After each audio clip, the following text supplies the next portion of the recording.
Romance of Sui and Tang Dynasties Chapter 1. Today, we're jumping into a really, really key time in Chinese history. Romance of the Sui and Tang Dynasties, Chapter 1. That's right. We're looking at that huge shift, from a totally broken up country to this unified powerhouse. Yeah. And our mission, really, is to pull out the surprising bits, the big decisions that shaped everything. We want to get to the heart of how power shifts, how people tick, and, well, what sets things up for either total collapse or, a golden age. Okay, let's unpack this. It's an amazing period. You're basically seeing the end of the southern and northern dynasties. Just imagine, like, centuries of fighting, everything shattered. Right. But out of that chaos, you start to see these chances for someone to actually pull it all back together. A real turning point. Exactly. It's all set up for big players to either grab that chance or totally fumble it. Yeah, and we're talking ambition, decadence, that temptation, and maybe even destiny, all seen through this old story that, really gets the people involved. The philosophy of change, greatness forged in turmoil. So the text kicks off with this really deep idea, doesn't it? Sets the whole tone. It really does. It says stuff like prosperity and glory fade like light clouds, fleeting, right? But real immortality, the stuff that lasts, that comes from great achievements. A powerful contrast. Yeah, it puts that against the, fun times of the rich and powerful, hinting that the real impact often comes from these grassroots heroes. Yeah, that's a huge point. Kind of like a warning, right? The text is saying, even if you're super wealthy, there might be this cold and desolate foundation underneath it all. Hidden problems. Exactly. And that leads to either being infamous for 1,000 years or just, being a joke in the history books. And what's cool is how it champions these unexpected heroes, the ones who step in to clean up the mess, or, as it says, renew the ruined game left by others. So it's not just about who your dad was. It's something else. The text seems to say real greatness is kind of baked in. Almost, yeah. It uses that amazing image. Pines and cypresses naturally have the form to reach the sky. Tiger and leopard cubs, when small, already have the ambition to eat oxen. Like, some people are just built different. Born for it, in a way. Okay, here's where it gets really interesting for me. How do you actually see that greatness? When does it show up? Right, because just being born with potential isn't enough. And the text gives us another killer line. It translates roughly to, a tool's sharpness is known in difficulty, a blade's spirit revealed when cutting thick bone. Wow.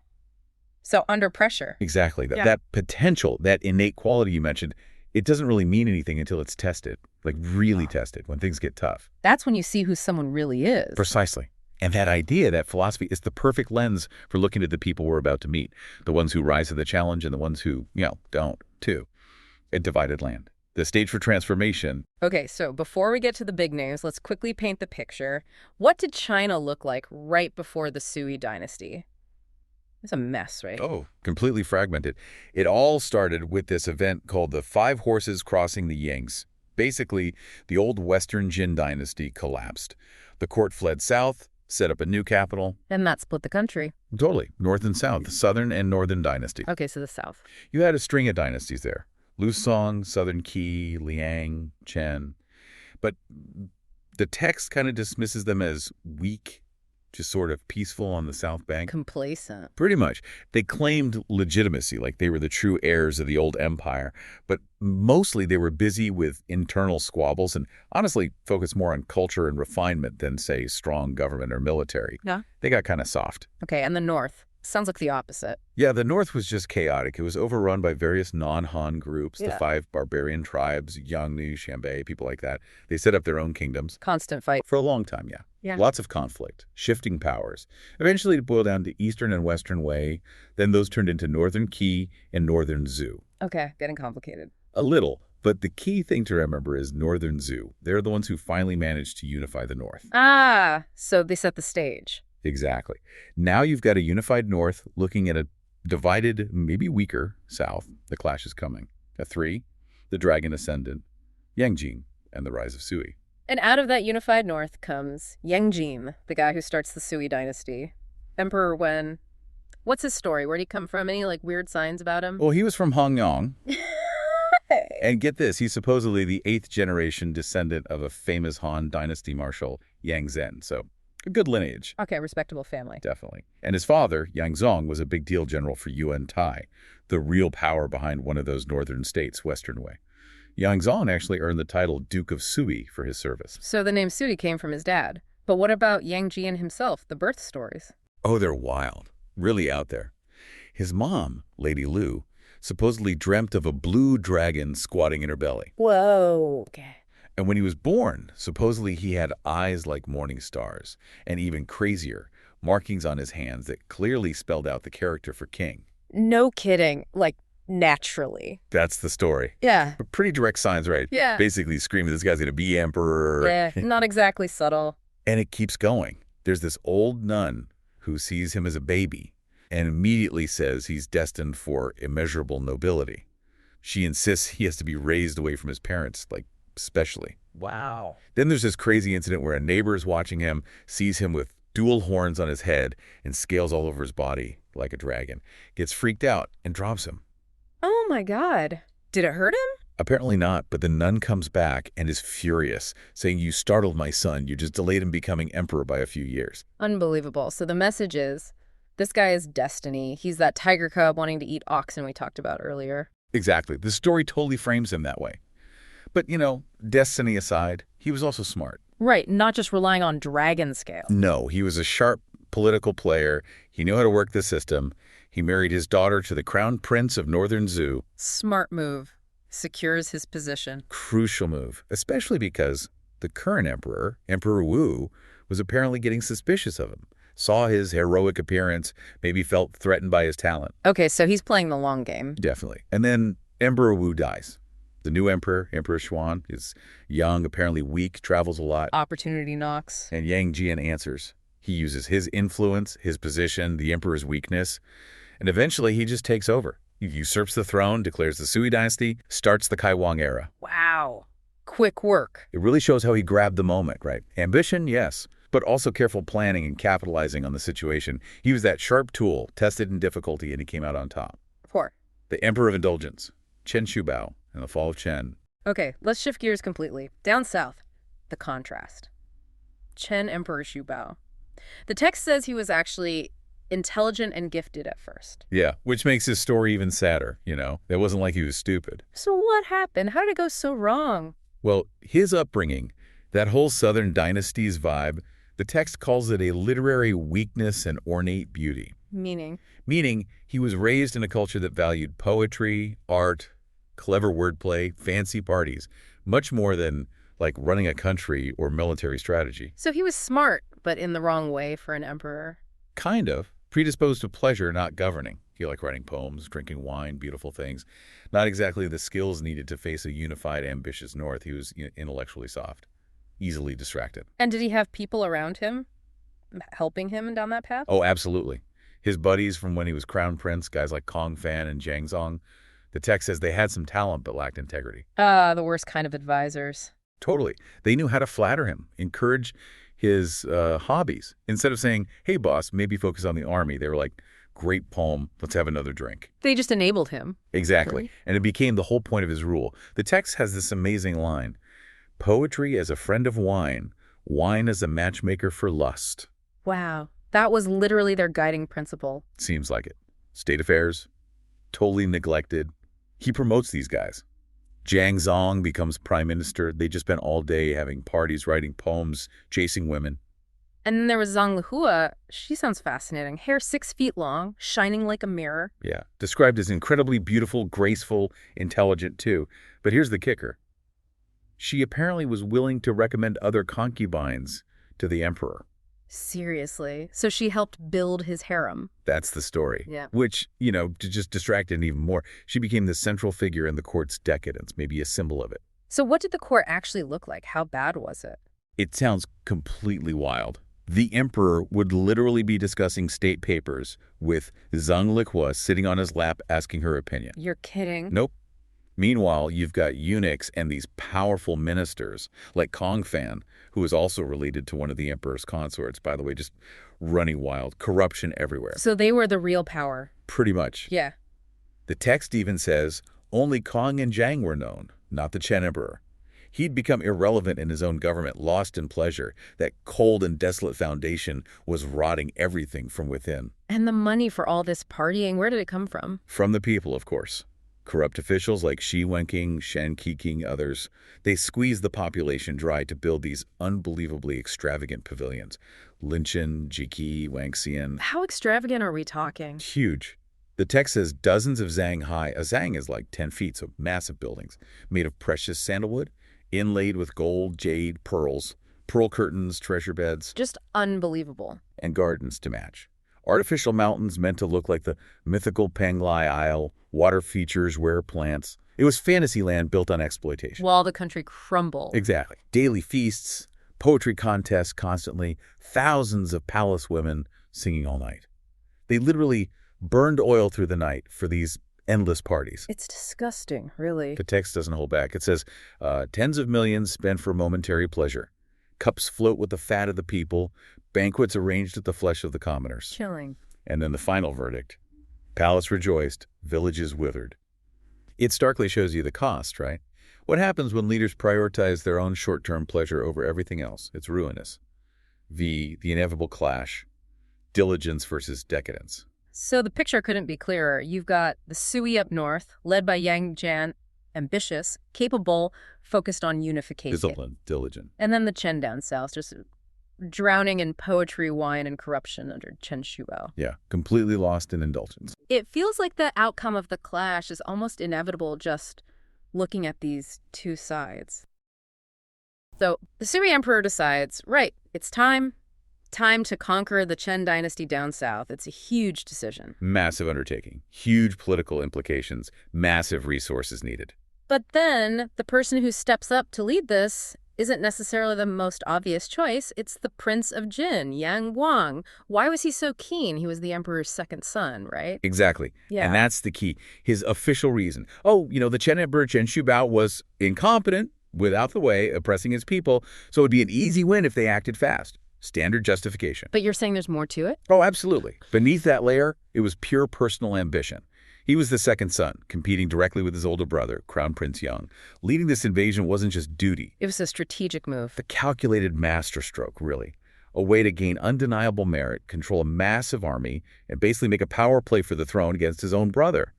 It shows how personal ambition can drive huge historical events, even when masked by official justifications. And this ambition, it connects back to something really captivating from his birth, doesn't it? This incredible dream his mother, Empress Dugu, supposedly had. Oh, yes, the dream. Yeah. It's a fascinating piece of the story. She reportedly saw this bright red light filling the room, heard a sound like thunder, and then, get this, a gold dragon flew out from her body. Wow. It grew massive, apparently stretching over 10 miles, circling with claws and teeth flashing. But then, a sudden wind. The dragon just plummets, crashes to the ground, thrashes its tail, and then shrinks down into a mouse. But like an ox-sized mouse? Okay, that's bizarre. A dragon turning into a giant mouse. How was that seen as auspicious? Well, they focused on the first part, the powerful dragon part. Yeah. His father, the emperor, even nicknamed him Amo, which apparently relates to the dragon touching the sky. Right. And Empress Dugu, she was thrilled. She constantly reminded Jiang Guang about these auspicious signs. It fed his belief that he was destined for something huge. So it wasn't just a family anecdote. No, it was like a psychological tool, reinforcing his own sense of destiny. Maybe even giving him permission to be ruthless in pursuing it. Makes you think about how the stories we're told early on shape us, right? Definitely. So, armed with this sense of destiny and his mother's backing, how did Yang Guang actually play the game at court? How did he use this? Oh, he played it meticulously. He knew his mother, Empress Dugu, strongly disliked officials having concubines and lots of children outside the main marriage. Okay. And his older brother, Crown Prince Yang. He'd lost favor with her precisely because he doted on his concubine, Yun Zogzhen. Ah, so Yang Guang saw an opening. Exactly. He capitalized on it. He pretended to be incredibly filial, very austere, very humble in public, but behind the scenes, he was gathering allies, making connections. While undermining his brother. Constantly. Highlighting the crown prince's supposed flaws as a concubine, maybe extravagance while making sure everyone knew about his own virtues.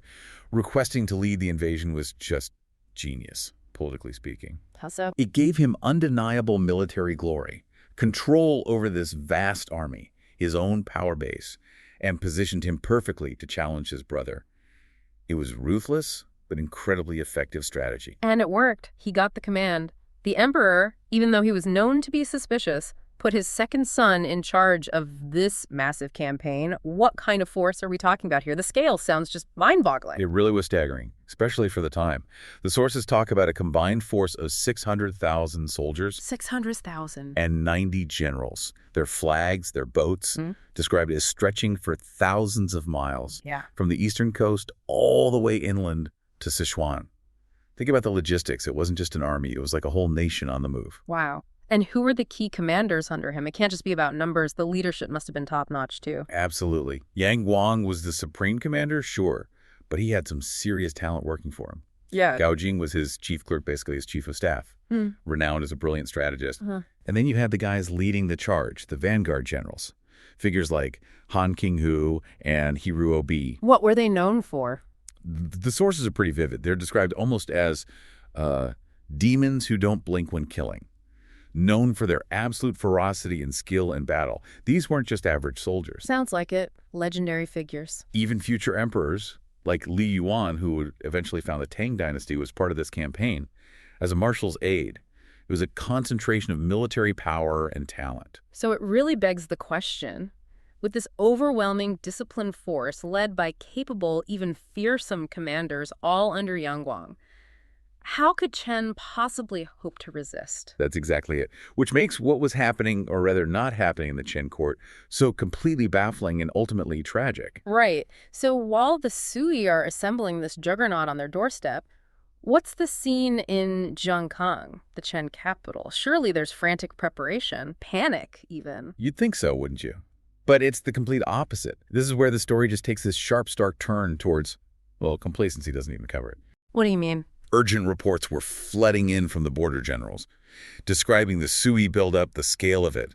The sources say they arrived like snowflakes.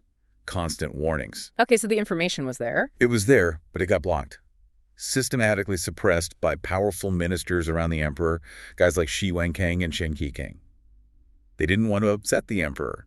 Or maybe they had their own reasons. So even when loyal officials tried to sound the alarm, they were shut down. There was one official, Yuan Xian, who specifically advised reinforcing key defensive points on the Yangtze River, places like Jingku and Kaishi, critical spots. His advice was ignored, actively blocked by others at court. It's not just negligence, it's this act of denial, this almost willful blindness fueled by flattery and corruption, a fatal combination. So what was the Chen emperor himself, Chen Shubao, thinking amidst all this? Did he just not get how serious it was? His level of delusion seems profound, almost fantastical. He genuinely believed Chen was protected by some kind of royal aura. Yeah. He dismissed the Sui threat, saying previous northern dynasties like the Qi and Zhou had tried to invade before and failed, so why would the Sui be any different? He literally asked his court, what can they do? He thought Chen was basically invincible because of, well, magic almost. That's stunning. And his advisors, were they feeding this delusion? Oh, completely. The court sounds like it was drowning in sycophancy. You had Kong Fan, one of his ministers, famously declaring the Yangtze River was an impassable natural barrier. The Great River Defense. Right. He scoffed that human horses cannot fly across. He even joked about the border generals just trying to get promotions by exaggerating the threat. He joked about it. Yeah, saying something like, if the Sui army really comes, I'll finally get promoted to Grand Tutor. Another minister added that the cold weather would freeze the Sui soldiers solid anyway. And the emperor's reaction? He just laughed it off, completely dismissed the genuine, urgent warnings from officials like Yuan Zhan, called them overreactions. So it paints this picture, a court just choosing denial, literally drinking wine and playing music just as before, as the sources say. Exactly. While this massive storm is gathering right on their border, it's like a textbook case of groupthink, isn't it? Everyone reinforcing the comfortable fantasy, right up until the moment disaster strikes. And strike it did. The sources pinpoint it. New Year's Day, the second year of the Zenming era, the invasion begins. Where was the Chen emperor at this critical moment? You won't believe it. He was fast asleep, slept right through till dusk. Why? He'd been up all night, indulging in heavy drinking and partying for New Year's, completely oblivious. So while he's sleeping it off, General Hiruobi's Sui forces were silently crossing the Yangtze from Guangling, and General Han Qinghu led 500 elite troops in a swift attack on Kaixi, securing those vital crossing points. The surprise was total.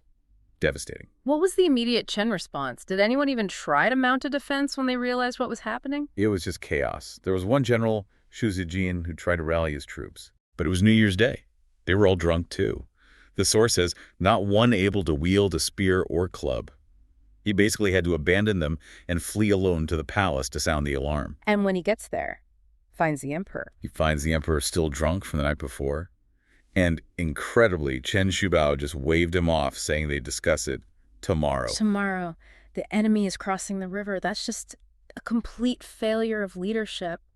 Were there no capable generals left at all? Anyone whose advice might have mattered? There were still competent commanders, yes.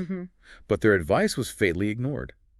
General Zhao Mohe, known as a fierce fighter, proposed a bold counterattack, hit Hiruobi's forces at a place called Zongshan before they could get fully organized. Sounds plausible. And another general, Rin Zong, suggested using Chen's remaining elite troops and powerful warships to cut off the Sui army's retreat across the river. Both were described as ingenious strategies. But the emperor Rejected both.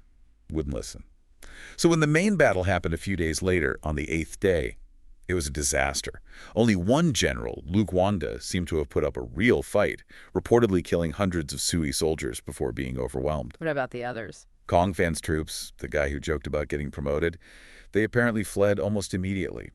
Xiao Mohe, the capable general, captured. And Ren Zong, the one with the plan to cut off the retreat. He fled the battle too, but then get this, the emperor still gave him gold and silver, telling him to go raise new troops. Seriously? After he ran away? Yep. But Ren Zong didn't get very far. He immediately ran into the Sui general Han Qinghu, surrendered on the spot, and then turned around and led the Sui forces right into the capital city, Jiankang. Wow. That's betrayal on top of incompetence. The speed of this collapse is just breathtaking and so utterly shameful. It really is. Just a complete implosion. So the Sui army, the Northern Army, they're in the city. The capital has fallen. What happens to Emperor Chen Shubao now? Does he finally find an ounce of dignity? Face his conquerors? Dignity. Not even close. The moment he heard the northern soldiers were actually inside the city walls, he literally jumped from his throne and fled. Just ran. Yep. That loyal official, Yuan Xin, the one who tried to warn him earlier, he actually tried to physically stop him, grabbed onto him, pleaded with him. What did he say? Something like, "Your Majesty is respected. Put on your proper robes. Sit in the main hall. Meet them with dignity. They surely won't harm you." Basic advice for a captured monarch. And the emperor's response? His only response was panic. "The soldiers are coming. This is not the place." And he struggled free from Yuan Qian and just bolted. Where did he run? This is sounding less like history and more like, I don't know, a dark comedy. It really does veer into the absurd. He rushed into the back palace, found his two absolute favorite concubines, Concubine Zhang and Concubine Kong, grabbed one in each hand apparently, and declared, "The northern soldiers are here. We have to hide together. We can't be separated." And the three of them just ran off frantically. Looking for a hiding place. Exactly.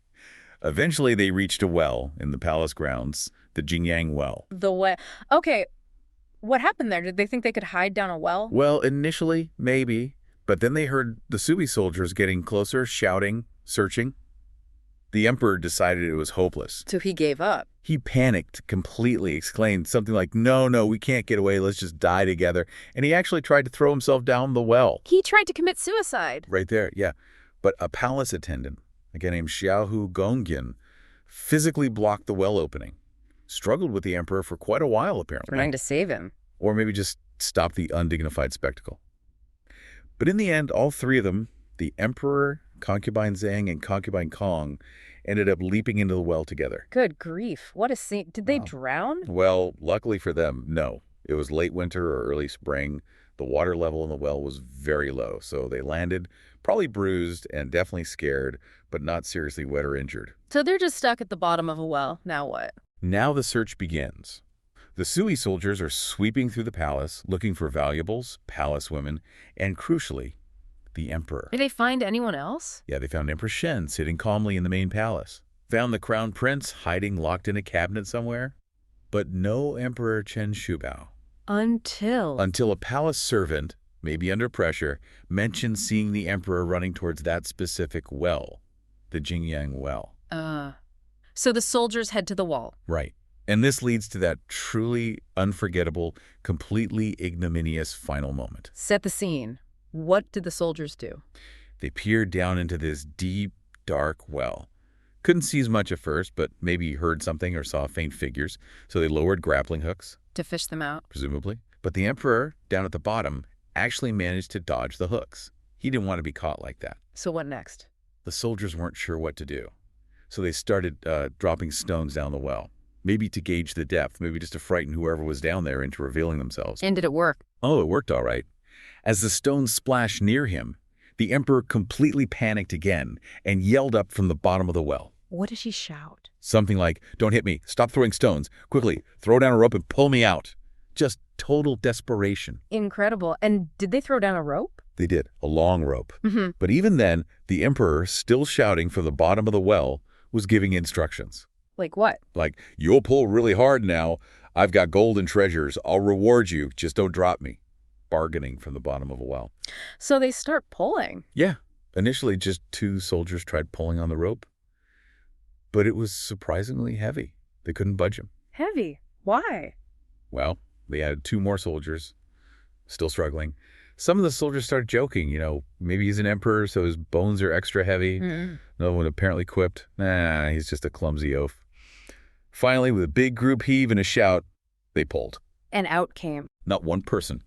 It was the Emperor Chen Shubao and concubine Zhang and concubine Kong, all tangled up together on the same rope. They'd apparently tied themselves together down there. You cannot be serious. The sources say the Sui soldiers just burst out laughing when they saw this spectacle.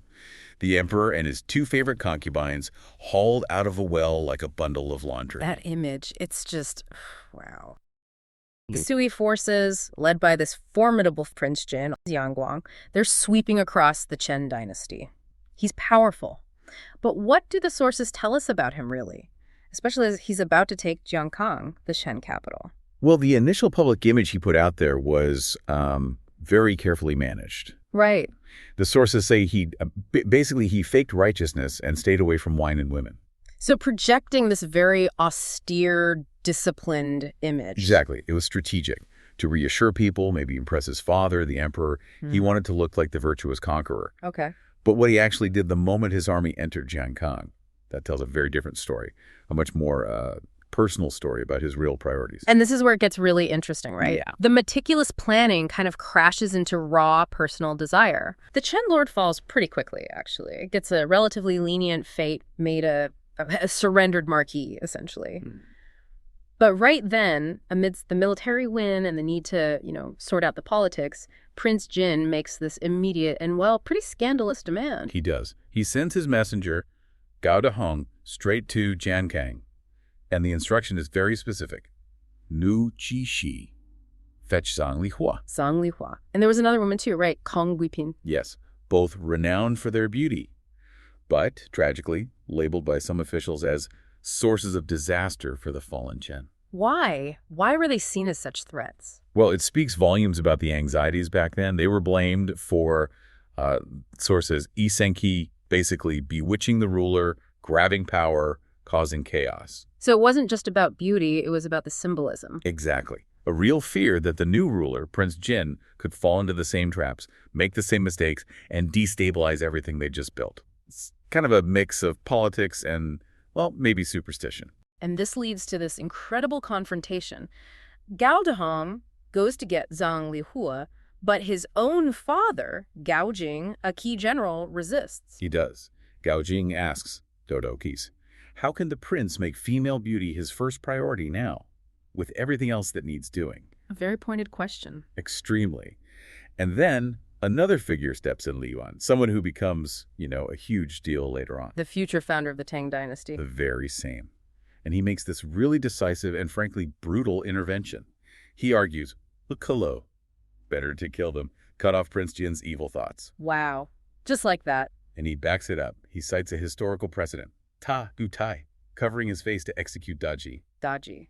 the infamous concubine blamed for the fall of the Shang dynasty. It's the one. So Li Yuan isn't just being pragmatic here. He's invoking this powerful moral argument. It's like a symbolic cleansing, getting rid of the moral rot perceived in the Chen court to start the Sui off clean. So, with that argument made, the execution happens. Swiftly. Zhang Lihua and Kong Yipin are executed at Qingji, and the source gives us this really haunting poem. Yeah, read that for us. 陶西么就能 A 是 Qizhou 你这 all 是 Jitimye 是一起说啊 Which roughly means something like autumn water's grace, ice jade skin, a casual smile ruins a nation. Pity the blood dyes the Qingji grass, unlike Shishi who sailed away on the 5 lakes. chilling. It captures that tragedy, beauty caught in the gears of power. You really feel for them. And for Gao Jing and Li Yuan to make that call, they must have felt the stability of the new dynasty was genuinely on the line. Absolutely. It's fascinating. They risked the prince's direct anger because they prioritized what they saw as the moral integrity, the stability of this brand new dynasty over his personal wish. Which raises a tough question, doesn't it? Does establishing a new order sometimes demand these kinds of, well, morally gray, even brutal actions? It's a question historians grapple with constantly. From their perspective, it might have seemed necessary, even righteous. And Prince Jin's reaction, I imagine he wasn't pleased. Pleased. He was explosive, absolutely furious, and right then he vows revenge, specifically against Li Yuan. Jaha, as this scoundrel. I'll eventually kill this rogue and avenge the 2 beauties. Exactly. And the source explicitly calls this moment the seed of disaster for the future. This wasn't just being annoyed. It was a deep personal grudge planted right at the start of his rise. Okay, so we see this raw ambition, this vindictiveness. But empires aren't built just on grudges. How did this same Prince Jin, simmering privately, manage his public image and actually consolidate control in Jiankang? Well, his public actions were incredibly shrewd, very calculated. Like what? First, he orders the execution of the 5 sycophants of the Chen court, people like Shi Wenqing, Shen Qiqing, the charge. Corruption, misleading the old ruler. Others, like Kang Fan, were exiled. So cleaning house, basically, showing he's different from the previous regime. Precisely. And, crucially, he made sure his official, Peizhu, handled the spoils carefully. Collected maps, records, sealed the treasuries, took nothing personally. Why was that so important? It was brilliant PR. It was about gaining a reputation for wisdom and integrity. He understood that projecting moral uprightness was key to legitimacy, especially after a conquest. It's a classic move, really. But, as we know, those personal feelings didn't just vanish. Even while building this image, he tried to take down the guys who crossed him, right? Ruby and Li Yuan? He did. He actually sent a formal accusation to the emperor, his father. He wanted them impeached, arrested, interrogated. Did it work? No. The emperor, recognizing their loyalty and actual contributions, Ruby's military success, Li Yuan's known character, pardoned them. But the attempt itself? It clearly showed Prince Jin's manipulative side, simmering right below that virtuous surface, using the system to settle scores. Okay, let's shift gears a bit. While all this drama is unfolding with Prince Jin, there's another incredible power player emerging, but in a very different way. Madame Xin, the Holy Mother of Lingnan. Oh, her story is extraordinary. Truly remarkable. Tell us about her position. She wasn't just some local official, was she? Not at all. She was effectively an independent leader, ruling several counties down in Lingnan, the south. Her main city was even called Ti, Madame's City.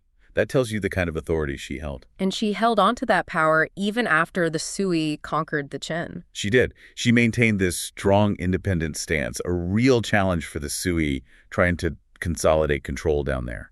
So how did Prince Jin handle that more military action? Actually, no. Yeah. He used a really clever psychological approach. He got the captured Chen lord, the guy they'd just overthrown, to write a personal letter to Madame Xin, urging her to submit to the Sui. Using her former ruler against her. That's smart.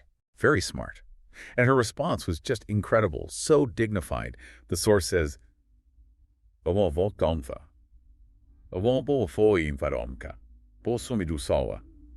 Tu selo foso kosha, mosiasiu foson kusha. Guido da herori adit. Disho how like you count it. Jiji so 6 sasan.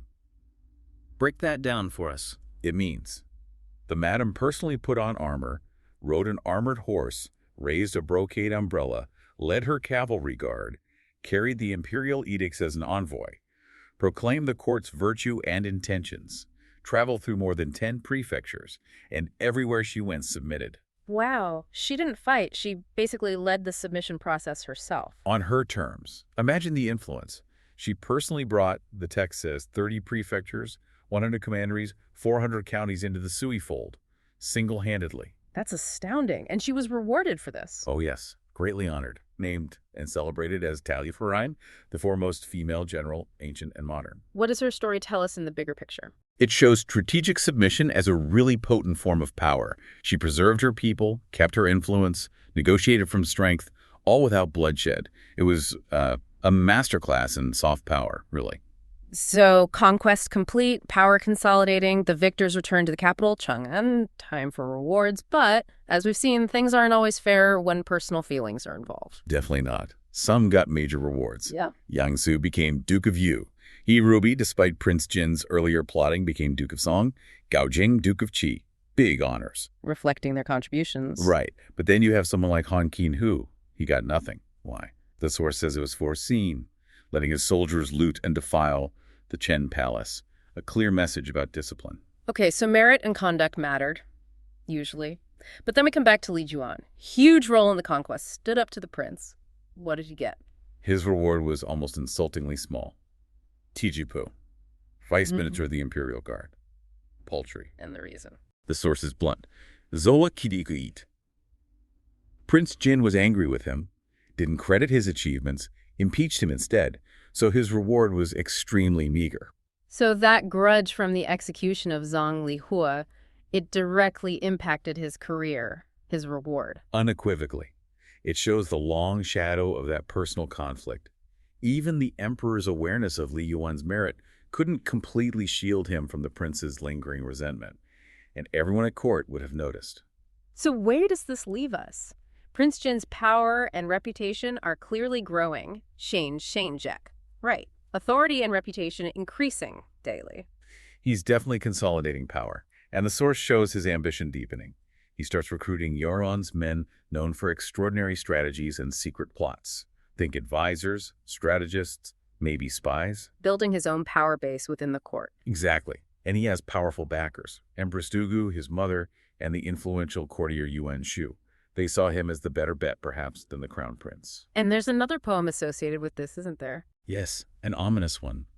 Yo Yel Yu, Chain Ti, Tuayin, Xiao Yu, Banjiang.